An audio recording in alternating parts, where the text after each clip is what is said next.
शीर्षक प्यार या संस्कार, अदिति के सपनों को कैसे लग गए पंख। लेखक श्री प्रकाश शर्मा। अदिति ने अपनी स्कूली पढ़ाई पूरी करने के बाद बेंगलुरु महानगर के एक नामी गिरामी कॉलेज में मैनेजमेंट कोर्स में एडमिशन लिया तो मानो उसके सपनों को पंख लग गए। उसके जीवन की सोच से लेकर संस्कार तथा सपनों से लेकर लाइफस्टाइल सभी तेजी से बदल गए। अदिति के जीवन में कुछ दिनों तक सब कुछ ठीक ठाक चलता रहा, लेकिन अचानक उसके जीवन में उसके ही कॉलेज के एक छात्र प्रतीक की दस्तक के कारण जो मोड़ आया, वो उस पहले प्यार के बवंडर से खुद को सुरक्षित नहीं रख पाई। अदिति बहुत जल्दी प्रतीक के प्यार के मोहपाश में इस तरह जकड़ गई मानो वो पहले कभी उससे अलग और अनजान नहीं थी। जवानी की दहलीज पर पहले प्यार की अनूठी कशिश में अदिति अपने जीवन के बीते दिनों तथा परिवार की चाहतों को पूरी तरह से विस्मृत कर चुकी थी। प्रतीक के प्यार में सुध-बुध खो बैठी अदिति अपने सबसे खूबसूरत ख्वाब के जिस रास्ते पर चल पड़ी, वहां से पीछे मुड़ने का कोई रास्ता ना तो उसे सूझा और ना ही वो उसके लिए तैयार थी।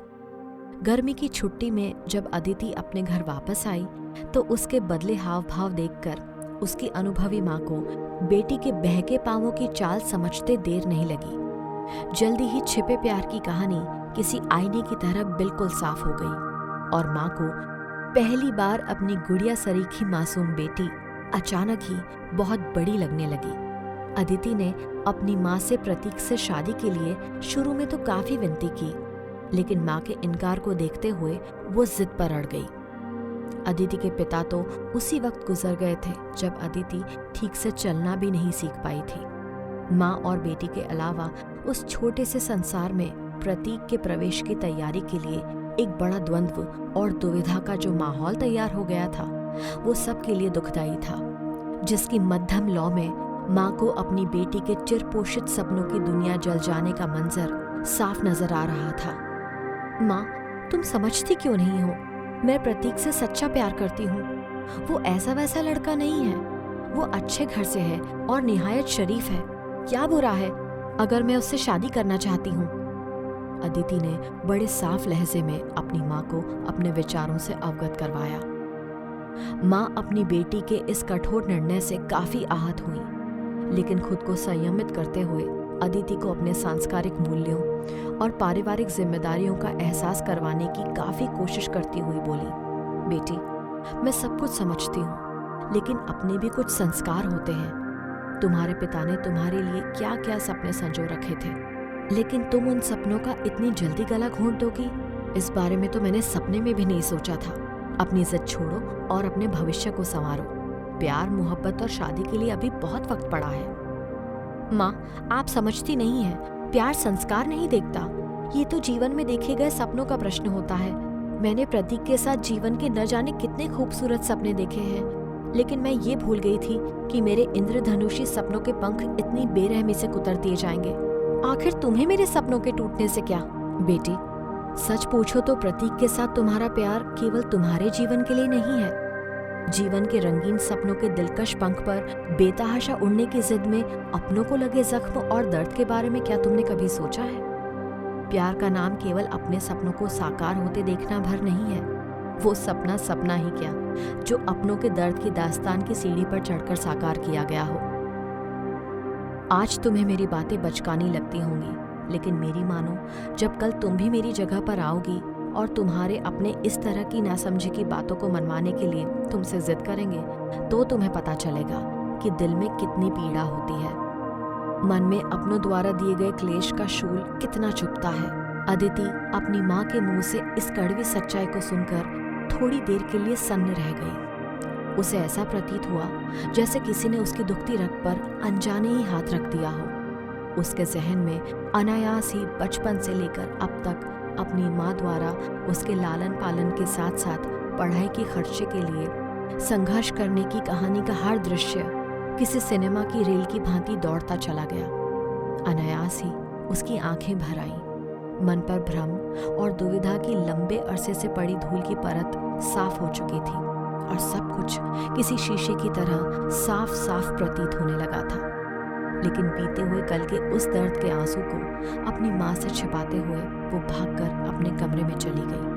अपनी माँ की दिल को छू लेने वाली बातों ने अदिति को मानो एक गहरी नींद से जगा दिया हो। छुट्टियों के बाद अदिति अपने कॉलेज वापस आ गई और जीवन फिर परिवर्तन के एक नए दौर से गुजरने लगा। कॉलेज वापस लौटने के बाद अदिति गुमसुम रहने लगी।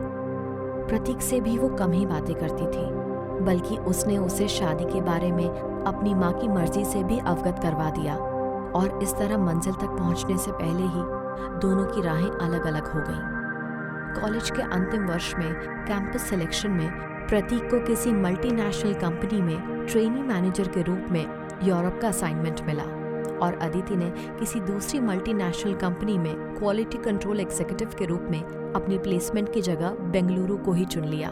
अदिति अपनी माँ के साथ इस मेट्रोपॉलिटन सिटी में रहकर जीवन गुजारने लगी। सब कुछ ठीक ठाक चल रहा था।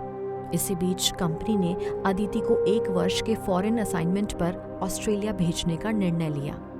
अदिति अपनी माँ के साथ ऑस्ट्रेलिया के सिडनी शहर आई तो संयोग से वहीं पर एक दिन किसी शॉपिंग मॉल में उसकी प्रतीक से मुलाकात हो गई। अदिति के लिए ये एक सुखद लम्हा था, जिसकी नरम कशिश में वर्षों पूर्व के संबंधों की यादें बड़ी तेजी से ताज़ा हो गई। लेकिन भविष्य में इस संबंध के मुकम्मल न होने के भय ने उसके पैर वापस खींच लिए।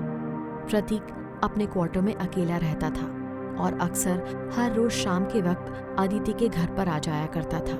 माँ को भी अपने घर में अपने देश के एक परिचित के रूप में प्रतीक का आना जाना अच्छा लगता था, क्योंकि परदेश में उसके अलावा सुख दुख बांटने वाला और कोई था भी तो नहीं। अचानक एक दिन ऑफिस से घर लौटते वक्त अदिति की ऑफिसी कार की किसी प्राइवेट कार के साथ टक्कर हो गई और अदिति को सिर में काफी चोट आई।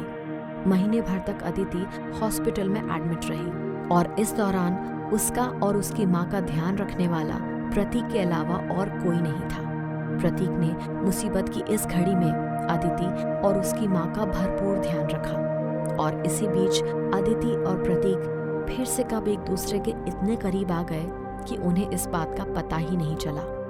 अदिति का यूरोप असाइनमेंट खत्म होने वाला था और उसे अब अपने देश वापस आना था। अदिति और उसकी माँ को छोड़ने के लिए प्रतीक भी बेंगलुरु आया था। प्रतीक के सेवा भाव से अदिति की माँ अभिभूत हो गई थी। प्रतीक सिडनी वापस जाने की पूर्व संध्या पर अपने मम्मी डैडी के साथ अदिति से मुलाकात करने आया था। अदिति का व्यवहार और शालीनता देखकर प्रतीक के पेरेंट्स काफी खुश हुए। प्रतीक की अगले दिन की फ्लाइट थी। एयरपोर्ट पर बोर्डिंग के समय जब अदिति का फोन आया तो उसके दिलो दिमाग में एक अजीब हलचल मच गई। पुराने प्यार के सुखद और नरम बयार में प्रतीक के मन का कोना कोना सिहर उठा। प्रतीक ने अपनी फ्लाइट कैंसिल करवा ली। उसने अपनी कंपनी को बेंगलुरु में ही उसे शिफ्ट करने के लिए रिक्वेस्ट भेज दी, जो कुछ ही दिनों में अप्रूव भी हो गई। अदिति की माँ प्रतीक के इस फैसले से काफी प्रभावित हुई। अदिति हमेशा के लिए अब प्रतीक की हो गई थी और वो माँ के साथ ही बेंगलुरु में रहने लगी थी। प्रतीक अपनी खुली आंखों से अपने सपने को अपनी बाहों में पाकर खुशी से फूला नहीं समा रहा था। अदिति के पांव भी जमीन पर नहीं पड़ रहे थे। उसे आज जीवन में पहली बार एहसास हुआ कि धरती की तरह सपनों की दुनिया भी गोल होती है और सितारे भले ही टूटते हों, लेकिन यदि विश्वास मजबूत हो तो सपने कभी नहीं टूटते। अभी आपने सुनी स्वप्निल कुमारी की आवाज में श्री प्रकाश शर्मा द्वारा लिखित प्यार या संस्कार, अदिति के सपनों को कैसे लग गए पंख। ये स्टोरी टेल की 2017 की प्रस्तुति है।